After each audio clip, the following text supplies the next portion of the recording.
சரி, முதலாவது வித்தியாசத்தை பாருங்க. ஆமா, அந்த இதுல ஒரு மேல பார்த்தீங்கன்னு சொன்னா ஒரு வித்தியாசம் வந்து வடிவா கிளியரா தெரியுது. அதே போல அடுத்த பாருங்க. இது ரெண்டும் வித்தியாசம் ஒரே மாதிரி இருக்குது. இதை பாருங்க. இந்த கேள்வி என்னன்னு சொன்னா இரண்டு உருப்பற்றியும் கூறப்பட்டது. ஒரு ஈயில் பானம் வரையப்பட்டுள்ள அதே விதத்திலும் ஒரு தீயிலும் பானம் வரையப்பட்டுள்ளது. அந்த விட இது சரி. இதுல பாத்தீங்கன்னு சொன்னா மற்றெல்லாம் சரியா இருக்கு பாருங்க.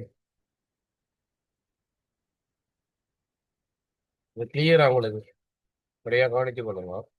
வானத்தை பாருங்க பிள்ளைகள் அதே மாதிரி இருக்கு. ஆனா இரண்டாவது விடையை பாருங்க, ஒரு ஏயில் உள்ள பூக்கள் ஒரு வீயில் உள்ள வாரை காணப்படுகிறது. இங்க மூன்று பேருக்கு தாங்க. என்ன மொத்தமா முதலாவது படத்துல பாருங்க 4 பூ 5 பூ கிட்ட இருக்குது. அடுத்ததுல பாருங்க இரண்டாவது படத்துல அதுல ஒரு பூ தான் இருக்கு.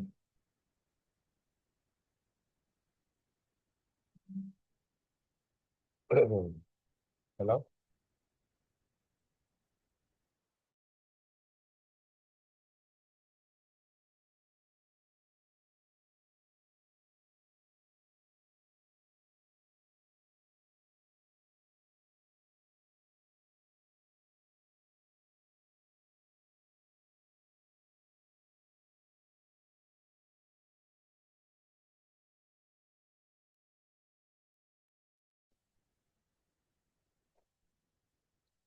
சரி, அப்ப அதுக்கு விடை வந்து முதலாவது இருக்கும் பிள்ளைகள். அடுத்தது பாருங்க.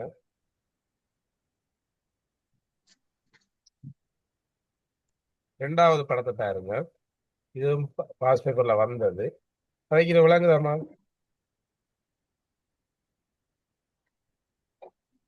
மேஸ்ரீ விளங்குதா காய்க்கிறேன். ஆம் சார். Right, okay. அடுத்தது பாருங்க. ரைட். கீழே தரப்பட்டுள்ள தாவர இலைகளை கீழே தரப்பட்டுள்ள தாவர இலைகளை அவற்றின் வடிவத்திற்கேற்ப பருமனேற்ப குவியல்களாக வேறுபடுத்தினால் கிடைக்கும் குவியல்கள் எத்தனை என்று சொல்லி கேட்கிறோம். இதுல படியா கவனித்துக் கொள்ளுங்க. இது பாஸ் பேப்பர், இதுவும் பாஸ் பேப்பர் கேள்விதான். போன வருஷம் பாஸ் பேப்பர் அப்படி இருக்கு. இந்த அம்புக்குறியால காட்டப்பட்டிருக்கிற ஒரு சோறு ஒரே இலை. அதே போல இது ரெண்டும் பாத்தீங்கன்னா ஒரே இலை. இது ரெண்டும் பாத்தீங்கன்னா ஒரே இலை. இதை பாத்தீங்கன்னு சொன்னா ஒரு இலையா இருக்கும். இது ஒரு தனி இலையா இருக்க போகுது. அப்ப சோடி எத்தனை வருது? 5 என்ற விடை சரி. இரண்டாவது விடை சரி. யாருக்கு டவுட் அது? தயவு செய்து இந்த செய்முறையில நோட் பண்ணிக்கொள்ளுங்க பிள்ளைங்களா. பின்வரும் வாக்கியத்தில் தடித்த எழுத்துக்களுக்கு ஏற்ப இடம்பெறுவது விடியற்காலை அதிகாலை சோம்பலை முறித்தன்னு சொன்னா சுறுசுறுப்பாக செல்லும். ஆகவே விடை மூன்றாவது இது சரியா இருக்கு. யாருக்கு டவுட் ஆகுது? இல்ல சார். இதை பாருங்க. புத்தகம் நூலகம் இது வலயத்திலையும் வந்தது. ஆனா பாஸ் பேப்பர்ல போன வருஷம் 4வது கேள்வி. வாசகன் புத்தகத்துக்கு போய் நூலகத்தை நூல புத்தகம் வாசிக்கிறதுக்கு நூலகத்துக்கு போவான். நோயாளி என்னத்துக்காக ஹாஸ்பிட்டலுக்கு போவார்? மருந்து எடுக்கிறதுக்கு மருத்துவமனை போவார். மாணவன் அறிவை பெறறதுக்கு எங்க போவார்? பாடசாலை. பாடசாலை. ஆகவே சரியான விடையும் உண்டாகும். அடுத்தது பாருங்க. ஓஹோ என சத்தமிட்டு கடலில் இருந்து கரைக்கு கிளம்பி வந்து கடலில் நுரைகளை அள்ளி வீசி மீண்டும் திரும்பி செல்வர். என்ன விடை? கடல் அலை. ஏன்னா கடல் அலை.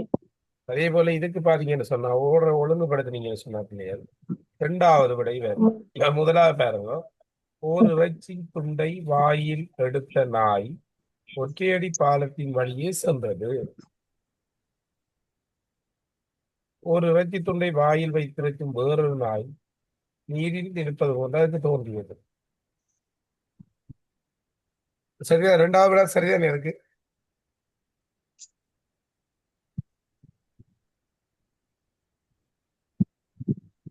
இதை பாருங்க.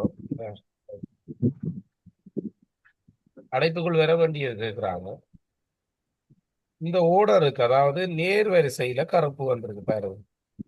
இந்த கருப்பு புள்ளி ரெண்டும் ஒரு ஓட இருக்கு. அடுத்த கருப்பு புள்ளி. அப்ப இதுல என்ன வரும்? ஒரு கருப்பு டாட் வரும். அதே போல சதுரத்தை பாருங்க. இதுல இருந்து கொஞ்சம் நடுவுல வந்துடும். அடுத்தது பொங்கல்ல, அதாவது கடைசியில வந்துடும். இதுவும் இப்படியே வந்து நடுவுல வந்து இங்க வந்துடும். மேல வந்தா இதுக்கு வந்தா இதுக்கு வரும். ஆகவே அதுக்கு சரியான விடை 2000. யாருக்கும் டவுட் ஆகுது? No sir. செய்முறையில் எழுதி கொள்ளுங்க பிள்ளைலாம். அதே போல இதை பாத்தீங்கன்னு சொன்னா சிங்கள எழுத்தையும் சிங்கள எழுத்தை வேறையாகும், தமிழ் எழுத்தை வேறையாகும். இலக்கங்களை பொதுவா போடலாம். அப்படி என்ற என்ன அர்த்தம்? அதாவது இலக்கங்கள் சிங்கள எழுத்துக்கும் தமிழ் எழுத்துக்கும் அப்படியே இதான் போன வருஷம் பாஸ் பண்றது. இதை பாருங்க. இதுதான் இப்ப நாங்க உம், திண்மங்களும் தள வடிவங்கள்ல செய்து பார்த்த ஞாபகம் இருக்கா? ஆம் இப்படி ஒரு சார். பெட்டியை செய்து விரிக்க காணப்படத்தக்க இயல்பு பாத்தீங்கன்னா இந்த ரெண்டு சைடும் இந்த இருக்கு. இந்த மஞ்சளா இருக்கிற இந்த இருக்கு. அப்ப இது சரியான விடை என்ன இருக்கு? 3வது. 3வது விடை சொல். பின்வரும் இத அதுக்கு இப்ப நான் இதெல்லாம் கொண்டு வெட்டி பார்த்தேன், நாங்க ஞாபகம் இருக்கா? ஆம் சார். சரி. அப்ப இதுக்கு பாத்தீங்கன்னு சொன்னா என்ன விட வரும்? 1வது. முதலாவது விடை சரி. அதே போல அடுத்ததுக்கு பாத்தீங்கன்னு சொன்னா ஏபிசி ஆகிய உருக்களை பார்க்க சதுரக்கோட்டு தாள்கள், அந்த சதுரக்கோட்டு தாள்களை ஒவ்வொரு விதமாக பயன்படுத்தி எத்தனை வரையலாம் என்று இருக்கிறாங்க. விடை 2வது விடை சரி. ஏன்னு சொல்லுங்க வாங்க. சதுரம் நேர்கோடு, அதனால வாரபடினால அதுக்கு வந்து ஏபி ஆகிய உருக்களை மாத்திரம்தான் வரையலாம். சிய வரையலாம் என்ற வளைந்த கோடு இல்லை. இதை பாருங்க. சார் நான் பாஸ் பேப்பர் புக்ல 1வது விட தானே சார் கொடுத்துருக்கு. ஏபிசி ஆகிய 3 உருக்களை வரையலாம் இருக்கா? ஆம் சார். இல்லம்மா, அது விட பிள்ளையா? சார். அதுல விட ஓகே பிள்ளையா சார். தான் கொடுத்துருக்கான். நான் கவர்மெண்ட் உங்களுக்கு 2024 ஸ்கீம் அனுப்புறேன்னா ஓகே. இதை பாருங்க. பாத்திமா, மிசேல், கவிசா, ராமன் ஆகியோர் 4 பிள்ளைகள் ஆவார். மிசேல் பாத்திமாவிலும் மூத்தவர். அப்ப நாங்க மிசேல் வந்து பாத்திமாவிட மூத்தார். அப்ப பாத்திமாவுக்கு ஒரு சின்ன அம்புக்குறியும் மிசேலுக்கு கொஞ்சம் பெருசும் போடும். மூத்தவரும் கவிசாவிலும் இளையவர். அப்ப கவிசாக்கு இன்னும் கொஞ்சம் என்ன உயரமா போடணும், அல்ல நம்பரையும் போடலாம். மிசேலுக்கு 10, பாத்திமாக்கு 7, கவிசுக்கு ஒரு 15 கொடுக்கலாம். அப்படியும் செய்யலாம். Alright. மிசேல் பாத்திமாவிலும் மூத்தவர், கவிசாவிலும் இளையவர். ராமன் மிசேலிலும் இளையவர். மிசேலில் இளையவரும் பாத்திமாவிலும் மூத்தவர். அது ஒரு லெவலுக்கு வருவார். இப்ப இதுல கேள்வி, மூத்த பிள்ளை யாரு? கவிசா. இளைய பிள்ளை யாரு? பாத்திமா. பாத்திமா. இப்படி ஒரு படம் வரும். அடுத்த கேள்வி.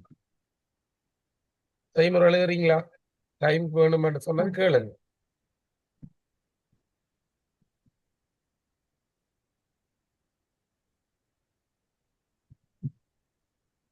இதை பாருங்க. முந்தைய நாளுக்கு முந்தைய நாள் வெள்ளிக்கிழமை. அப்ப நாங்க இன்று நேற்று நாளை போட்டோம்னு சொன்னோம். ஏன்னா முந்தைய நாளுக்கு முந்தைய நாள் வெள்ளிக்கிழமைன்னு சொன்னா நாளை மறுநாள். முந்தைய நாளுக்கு முந்தைய நாள் வந்து வெள்ளி என்றா நேற்று முன்தினம் சனியா இருக்கும், நேற்று ஞாயிறா இருக்கும், இன்றைக்கு திங்களா இருக்கு, நாளைக்கு திங்கள். செவ்வாய், நாளை மறுநாள் புதன், அதுக்கு அடுத்த நாள் தான் கேட்காங்க. ஓ. அப்படின்னு சொன்னா வியாழன். விளைவியாள்னா இருக்கு. இங்க பாருங்க.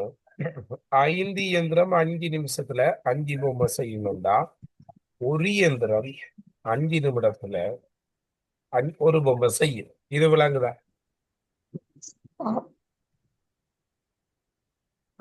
அப்ப 100 இயந்திரம் 5 நிமிஷத்துல எத்தனை பொம்மை செய்யும் கேட்கிறாங்க. அப்படின்னு சொன்னா 100 என்ன செய்யணும்?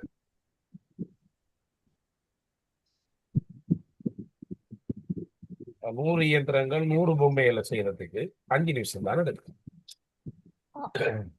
ஏனென்றா ஒரு பொம்மை 5 நிமிஷத்துல, ஒரு இயந்திரம் 5 நிமிஷத்துல ஒரு பொம்மையை செய்யுது. அப்ப 100 இயந்திரங்கள் 100 பொம்மையை செய்யறதுக்கு 5 நிமிஷம் தான் எடுக்கும். இது இந்த முட்டை கேள்வி மேட்டான் பிள்ளைகளா.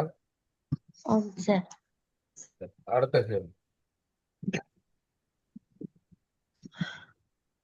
கீதா 20 ரூபாய்க்கு சில பழைய முத்திரைகளை வாங்கி அதே நாளில் அம்முத்திரைகளை ராணிக்கு 40 ரூபாய்க்கு விற்றார்.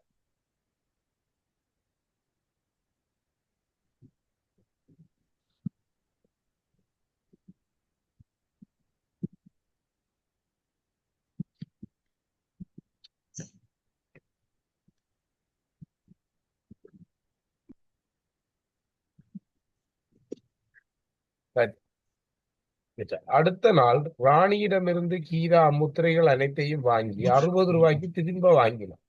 அதன் பின்னர் கீதா அம்முத்திரைகளை விற்றால் கொள்கடல் வாங்கலில் கீதாவுக்கு முதலாவதை பார்க்க முடியும். வாங்கியது 20 ரூபாய்க்கு முதல் நாள், விற்றது 40 ரூபாய்க்கு. அப்படி என்றாவைக்கு லாபம் எவ்வளவு? 20 ரூபா வந்திருக்கு. அடுத்த நாள் பாருங்க, வாங்கியது 60 ரூபாய்க்கு, விற்றது 50 ரூபாய்க்கு, நட்டம் 10 ரூபா. அப்ப வழியா கவனிங்க, ஒரு 10 முத்திரை வாங்கி இருக்கிறான் வைங்கள, 10 முத்திரை வாங்கினா அவ எவ்வளவுக்கு வித்திருப்பா? 200 ரூபாய்க்கு வாங்கியிருப்பா. வித்திருப்பா 400 ரூபாய்க்கு. 10 படி பெருக்கணும். அப்ப லாபம் எவ்வளவு வருது? 200 ரூபாய் வருது. இப்ப இதுல பாத்தீங்கன்னு சொன்னா அடுத்த நாள் 60 ரூபாய்க்கு வாங்கி 50 ரூபாய்க்கு விற்கிறான். அப்ப முதல் நாள் லாபம் 10 ரூபாய் இருக்குதானே ஒரு முத்திரையில. அடுத்த நாள் 20 ரூபாய் லாபம், அடுத்த நாள் 10 ரூபாய் தான் நட்டம். அப்ப நாங்க என்ன செய்யணும்? 20 முதல் நாள் லாபம் 20ல இருந்து 2ஆம் நாள் நட்டம் 10 ரூபாயை கழிச்சு விட்டோம்டா அவைக்கு 10 ரூபாய் லாபம். இதுல யாருக்கு டவுட் இருக்கு? No sir. படியா விளையுங்களுக்கு பிள்ளைங்க இதெல்லாம் லேசான கேள்வி. சரியா? உங்க பிள்ளைகள்ல உங்களை போல சின்னாக்கள் தானே, அவங்க என்ன இதுக்கு நிறைய பேர் போட்டிருந்த விட என்னன்னு சொன்னா நட்டம் ஏற்படுகிறேன்னு சொன்ன நட்டம் இல்லை. ஏனென்றா முதல் நாள் வாங்கினது 20 ரூபாய்க்கு, வித்தது 40 ரூபா. அப்ப அதுல அவக்கு 20 ரூபா லாபம். அடுத்த நாள் 60 ரூபாய்க்கு வாங்கி 50 ரூபாய்க்கு விற்கிற, 10 ரூபா தான் நட்டம். அப்ப 20ல இருந்து 10 கழிச்சோம்னு சொன்னா அவைக்கு 10 ரூபா லாபம் தான். அவருக்கு விடை என்ன வேற? லாபம் ஏற்படுகிற என்ற விடை சரி. தினமும் விடியற்காலையில் வானிலை முன்னறிவித்தல் செயல்படுத்தும் சிரிப்பால கிளியர்ல அந்த கொஞ்சம் வாசி.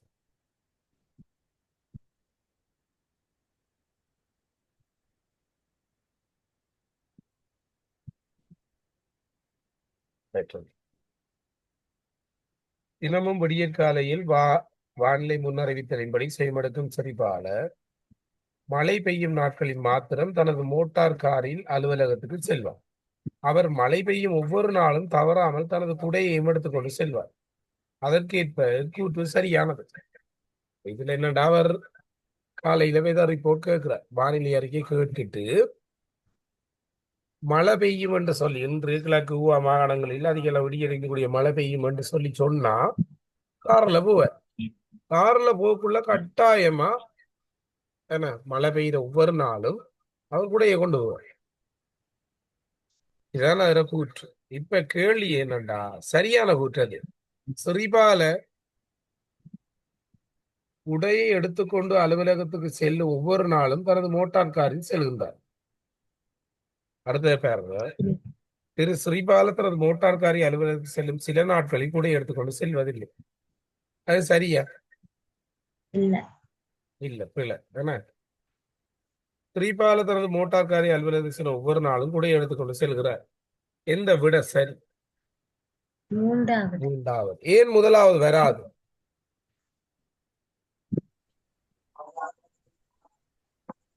யாராவது ஒரு ஆள் சொல்லுங்க பாப்போம். ஏன் முதலாவது விட வராது? மோட்டார் கார் இலண்டிருக்கு இல்ல சார், இப்ப அவர் கூட மழை பெய்யுற நாள்ல மோட்டார் கார்லயும் சென்று கூடையே எடுத்து செல்வார். அஹ், ஸ்ரீபாலன் கூடை எடுத்துக்கொண்டு அலுவலகத்துக்கு செல்லும் ஒவ்வொரு நாளும் தனது காரில் செல்வார் என்று சொல்லலாம். சொல்லலாம். Right, very good. மோட்டார் கார்ல செல்ற அன்றைக்கு தான் கூட எடுத்துட்டு செல்வேன். அது ஓ, மாறி போட்டிருக்கிறான். வெரி குட், கெட்டிக்கார பிள்ளைங்க. ரைட், ரேசர் இப்ப ஃபோமுக்கு வந்துட்டாளுன்னா. Right, very good. அடுத்தது பாருங்க, 20 சென்டிமீட்டர். இதான் கேள்வி.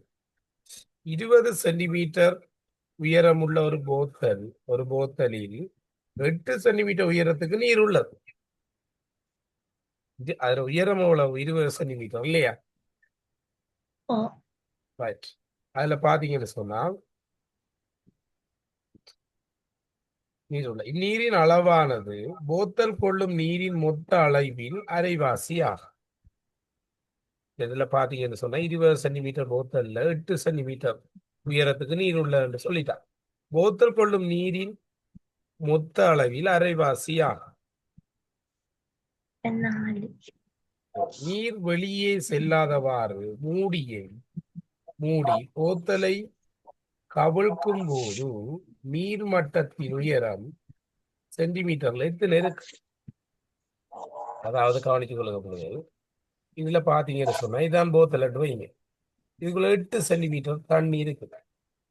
ஏன்னா இதுல பாத்தீங்கன்னு சொன்னா இது அப்படியே தலைகீழா கவுக்குறாங்களாம். தலைகீழா கவுட்டா ஏன்னா 20 அந்த 8 கழிச்சு விட்டோம்னு சொன்னா அப்படி 12 அந்த இடைவெளி, எந்த இடைவெளி? இந்த தண்ணிக்கு நீர் மட்டத்துக்குமான உயரம் எவ்வளவு இருக்கு? 20, 12. 12 இது கலண்டர் கேள்வி பாருங்க. ஒரு குறித்த மாதத்தில் ஞாயிற்றுக்கிழமை வரும் எண்களின் கூட்டுத்தொகை கிடைத்த உயரிய பெருமானம். அது நீங்க என்ன அவங்க மாசத்தையும் தரல. ஆகவே இதுல தேதி என்ற உயர்ந்தபட்ச வருமானம் என்றா 31 நாட்கள்ல 85. அதை எதை கூட்டியண்டா 3ஆம் தேதி 7 கூட்டினா 10, 17, 24, 31 கூட்டினா வருது. அடுத்த பாருங்க, ஒரு பிள்ளை தனது தாயாரிடம் பின்வருமாறு கேட்கிறது. கவனிங்க. எனக்கு ஒன்றும் தெரியாமல் இருப்பது நான் கண் தெரியாத சிறு பையனாக இருப்பதால் பெரியவனாகும் போது எனக்கு தெரிய வருமாறு கேட்கிறோம். இப்பிள்ளை கேட்கின்றவாறு அவனுக்கு ஏன் தெரிவதில்லை? குருடனாக இருப்பதுனால். குருடனாக இருப்பதுனால். எஸ், குருடனாக செவிடனாக இருக்கிறபடியா தான். ஆனா அவருக்கு ஒன்றும் தெரியுது இல்லை. விடை முதலாவது சரி. போன வருஷம் ஐக்கு பேப்பர் கஷ்டமா இல்ல. இல்லை? ஏன்னா படிங்க, ஐடியாவை வளர்த்துக் கொள்ளுங்க. ஒரு கிராமத்தின் பெரும்படியான கிடைப்படம் காட்டப்பட்டுள்ளது. இதுல தவறான கூற்று எதுன்னு சொல்லி கேட்கிறாங்க. அங்க கிளியரா எல்லாம் தெரியுது, கால்வாய் வயல்கள் எல்லாமே இருக்குது. ஆ, அதுல பாருங்க, மருந்தகத்திலும் பார்க்க உயர்ந்த இடத்தில் கோயில் உள்ளது. அது சரி. சரியான கூற்று அப்படியா? ஆ, ஓ, ஏனென்றா மருந்தகம் வயல்களுக்கு இந்த பக்கத்துல இருக்கு. வயல் ஆ, இருக்கிற இடம் எப்படி இருக்கும்? ஒரு தாழ்வான பிரதேசமா தான் இருக்கு. ஏன்னா ஆ, அதாவது அப்பதானே நீர் உயரமான இடத்துல இருந்து கீழே கால்வாய்க்கு ஓடி வரும். குளத்துக்கு மேல கோயில் இருக்கிறபடியா அப்ப அது உயரமான இடம் தான். அடுத்தது பாருங்க, மைதானத்திற்கு வடக்கே குளம் இருப்பின் பாடசாலைக்கு மேற்கே மருந்தகம் உள்ளது. மைதானத்திற்கு வடக்கே குளம் இருப்பின் ஓ, அது பாடசாலைக்கு சரி. மேற்கே ஓ, மருந்தகம் சரி உள்ளது. சரி. சரி. ஆகவே அதுக்கு பிழையான விடையை சொல்லி பாத்தீங்கன்னா 3வது, மூன்றாவது. அஞ்சல் அலுவலகத்துக்கும் கோயிலுக்கும் செல்லும் போது குளக்கட்டின் மீதே செல்ல வேண்டும் என்று சொல்றாங்க. இல்ல, மற்ற வழியாலையும் போகலாம். அதுக்கு மற்ற வழியும் இருக்கு. ஆனா இப்படியா பாருங்க, அஞ்சல் அலுவலகம் இந்த இருக்குது.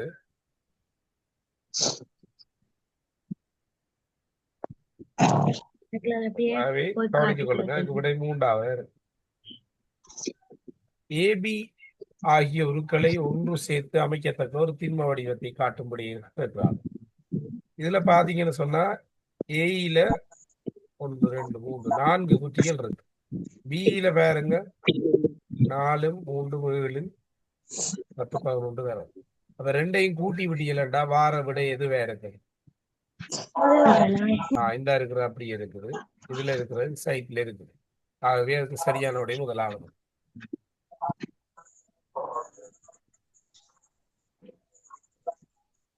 அடுத்த கேள்வியை பாருங்க.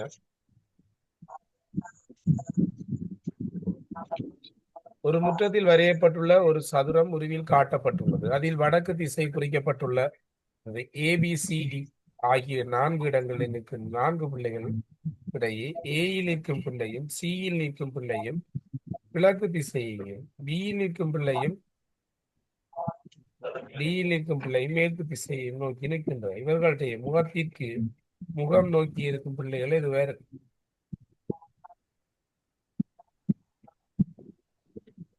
இதுல பாருங்க பிள்ளைகள், ஏயும் சியும் வந்து கிழக்க பார்த்து நிக்கிறாங்க.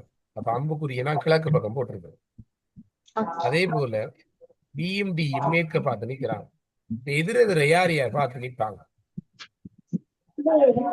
சியும் டியும். அதே போல ஒரே பக்கத்துல பார்த்து இருக்கிறாங்களே ஏயும் பியும் இருக்கு, கிழக்க பார்த்து நிற்கிறாங்க. ஆனா எதிரெதிர் இருக்காங்க சியும் டியும். இப்படித்தான் செய்முறை செய்யறதா நோட் பண்ணி கொள்ளுங்க பிள்ளைகள். நல்ல நல்ல ஐடியாவான கேள்விகள் வந்தது. செய்முறை போட்டிருந்தா வடிவா செய்திருக்கலாம். ஏன்னா இதுலயும் நல்ல மார்க்ஸ் எடுத்தது பிள்ளைகள், 180 எல்லாம் எடுத்தது. அதனால நீங்க இது செய்து கொள்ளுங்க. 172 வந்தது மார்க்ஸ். இது ஹையஸ்ட் மார்க். இது 2024ஆம் ஆண்டு பாஸ் பேப்பரா? இத பாருங்க. சரத் தனது வீட்டில் இருந்து மோட்டார் சைக்கிளில் மாறாத கதியில் புகையிரத நிலையத்துக்கு செல்கின்றான். பயணத்தை ஆரம்பித்து 10 நிமிடங்கள் கழியும் போது அவன் சென்றுள்ள தூரத்தின் 2 மடங்கு தூரத்துக்கு செல்ல வேண்டியிருந்தது. அவன் சென்றுள்ள தூரமும் அவன் மேலும் செல்ல வேண்டிய தூரமும்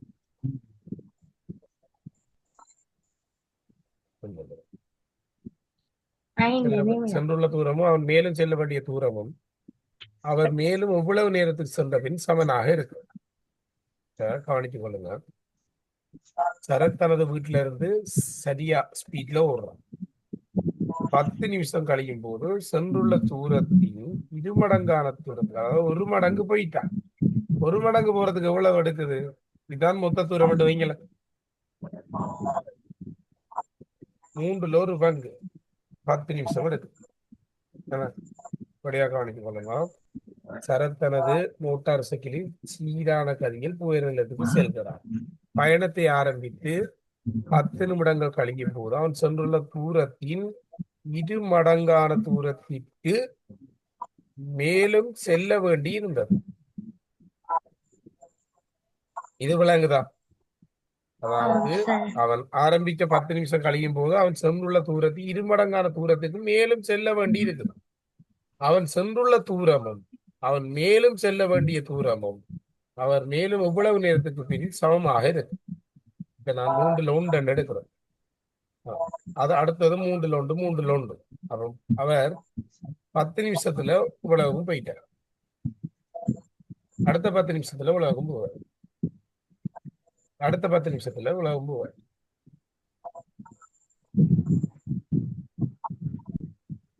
கவனித்துக் கொள்ளுங்க.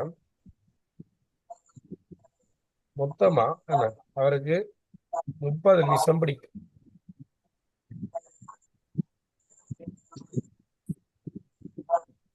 அப்ப அவர் கவனித்துக் கொள்ளுங்க. 30 நாங்க என்ன செய்யணும்? அவர் அரைவாசி போனபடியே 2ஆல பிரிக்க மாட்டா 15 நிமிஷம். இப்ப 15ல இருந்து அவர் 10 நிமிஷம் போயிட்டார். அதால 10 கழிச்சு விட்டோம்னு சொன்னா இன்னும் என்ன செய்யணும்? 5 நிமிஷம் அவர் வண்டி இருக்கு. 5 நிமிஷம் போனா சமனா வந்துடும்.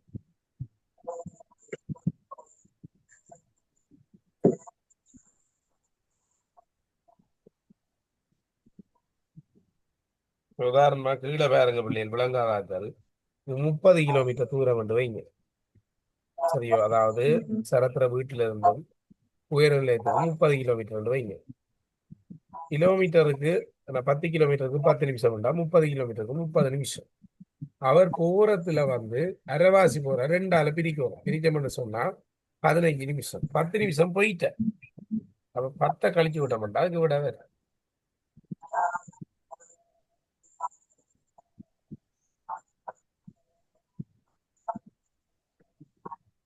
சரியா? அதாவது முழுமையான தூரத்தை அவன் கேட்கல. அந்த கேள்விய வடிவ வாய்க்கு பாத்தீங்கன்னா உங்களுக்கு தெரியும்.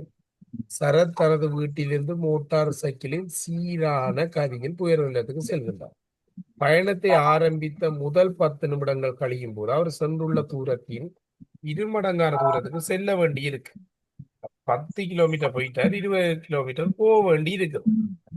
அவர் சென்றுள்ள தூரமும் அவர் செல்ல வேண்டிய தூரமும் அவர் மேலும் எவ்வளவு நேரத்துக்கு சென்ற பின்னர் சமனாக இருக்கு.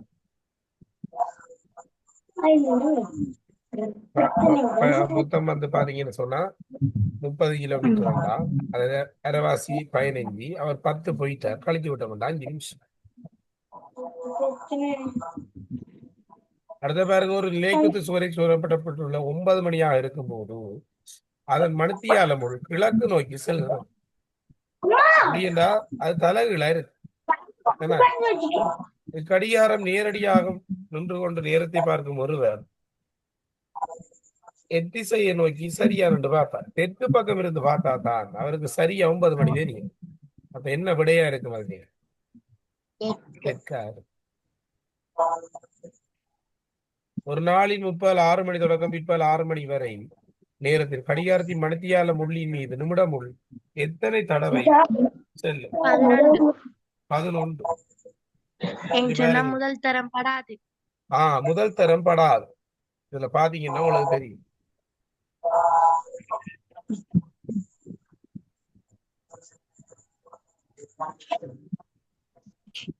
பிள்ளைகள் கவனித்துக் கொள்ளுங்க. ஒரு நாளில் 6 மணி, 6 மணி என்றா எப்படி இருக்க போகுது? இப்படித்தான் இருக்க போகுது. அதாவது நிமிடம் இங்க இருக்க போகுது, மணித்தியாலம் இங்க இருக்க. எப்படி இருக்கக்குள்ள வடியா பாருங்க. ஃபர்ஸ்டுக்கு வந்து 6 மணிக்கு படாது, சரியோ? இப்படி சுத்திட்டு வரக்குள்ள 7 மணிக்கு ஒரு தரம் படும். சரியா? அப்ப மொத்தம் 6ல இருந்து 6 சொன்னா 12 மணித்தியாலமா இல்ல இந்த ஒண்டா கழிச்சு விட்டா சரி, விடை 11 ஆயிரம். அது படுற டைமும் போட்டிருக்கிறோம் அதுல.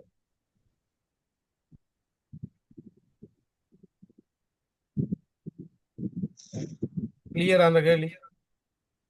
இந்த பிரசன்டேஷன் இருக்கா திருப்பி பாருங்க பிள்ளைங்க, உங்களுக்கு அதான் செய்தது நல்லபடியா கவனித்துக் கொள்ளுங்க. வீடியோ திருப்பி இருக்க பாருங்க.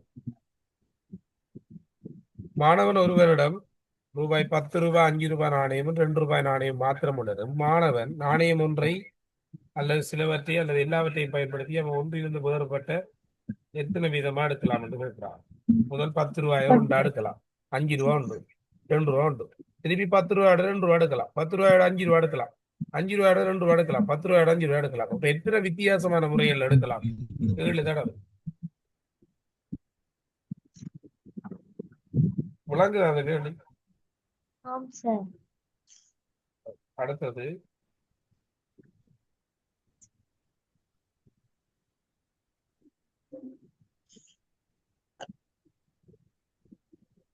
அடுத்த கேள்வி பாருங்க.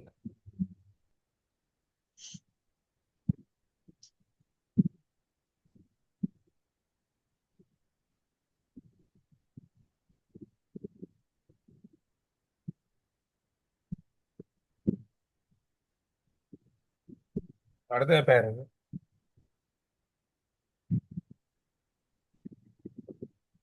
இதன் மீது கொண்டு வைக்கக்குள்ள இப்படியானது கேள்விகள் வரக்குள்ள பிள்ளைகள் பிழை விடாதீங்க. அப்படியே வெட்டி போட்டு அதுக்கு மேல வச்சு பாருங்க. இது ரெண்டுமே அதுக்கு மேல வேண்டாம். அதாவது இடது வந்தால் பக்கம் நட்சத்திரம் வந்தால் முக்கோணம் தலைகளா மாறும். அதால தானே அதுக்கு விடை என்ன விடை? அப்படியே வராது, மாறி வரக்குள்ள முக்கோணம் தலைகளாக வரும். அதால என்ன அதுல ரீசனை பாருங்க. இடது வந்தால் பக்கம் நட்சத்திரம் வந்தால் முக்கோணம் நிமிர்ந்து வந்துள்ளது, மாறி வந்திருக்கு. அப்ப விடை என்ன வரும்? 3வது விடை சரி.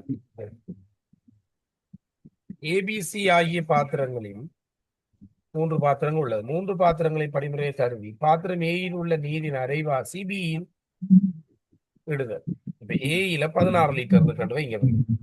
அதுல அரைவாசி இதுக்கு போடட்டான். அதுல முதலாவது அவன் தந்துட்டான் என்னன்னு சொல்லி ஏபிசி ஆகிய அளவு சம அளவு நீர் உள்ள 3 பாத்திரங்கள் வந்து வந்துட்டான். அப்ப முதலாவது படிமுறையில எல்லாத்துக்கும் 16 போட்டுருவோம் இல்லையா? ஏனடா சம அளவு தானே, சும்மா போடுறேன் 16. இப்ப இரண்டாவது செய்முறை சொல்றான், பாத்திரம் ஏயில் உள்ள நீரின் அரைவாசிய பியில போடணும். அப்ப 16 ஏற்கனவே இருக்குது, அரைவாசி 8 போட்டு விட்டா 24 லிட்டர். அடுத்ததாக பாத்திரம் பியில் உள்ள நீரின் அரைவாசியை சியில் இடுதல் வேண்டும். ஆனா அரைவாசி எவ்வளவு?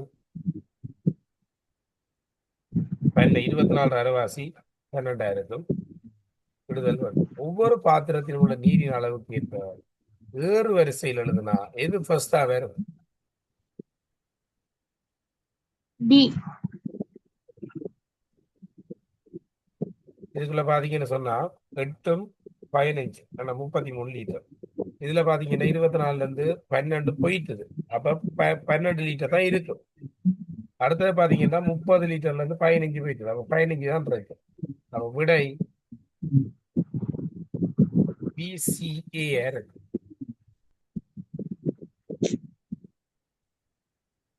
கேள்வி செய்முறை விளங்குதா என்னன்னு சொல்லு. சார் இது எங்களுக்கு கேள்விக்குள்ள கடைசி குறைய இருக்குன்னு படியா? சொல்லுங்க பாபு. ஏனண்டா 24 லிட்டர்ல இருந்தா அதுல அரைவாசி அங்க போயிட்டு, அதால தானே அதுக்கு என்ன விடவே பிஏன்றது சார் இப்ப கடைசி விளங்கப்படுத்துற ஃபர்ஸ்டாவே. கல்வி எங்களுக்கு கடைசியா இருக்கு. அப்படி பார்த்தா சரி.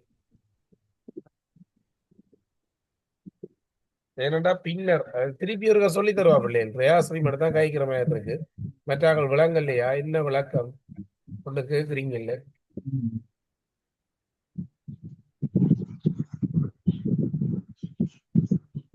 ஓகே, அடுத்த கவனிங்க. 3 வாக்கியங்களுக்கும் பொருத்தமானது. இதுல பாத்தீங்கன்னு சொன்னா குறியீடுகள் தரப்பட்டுள்ளது. இதுல முதலாவது பாருங்க, ரோஜா பூ நீல நிறப்பூ வாசனை உள்ளது, மிக அழகானதுன்னு சொல்லி தந்திருக்கிறாங்க. இதுல ரோஜா பூ வாசனை உள்ளதுன்றதுக்கு என்ன பொருந்தும் என்று பாருங்க. இது ரோஜா பூ, நிறப்பூ, இது நிறம். அப்ப இதுக்கு விடை எதுன்னு பாத்தீங்கன்னு சொன்னா இரண்டாவது சரி. ரெண்டாவது. இதுல பாருங்க 1 2 இலக்கம் விடப்பட்டிருக்குது. ஒரு நான்முகியில் 4 முகங்களிலும் ஒரு முகத்தில் ஓர் இலக்கம் வீதம் 1 2 3 4 என ஆகிய இலக்கங்கள் எழுதப்பட்டுள்ளது. இரு நான்குகளையும் ஒரு மேசை மீது வைத்து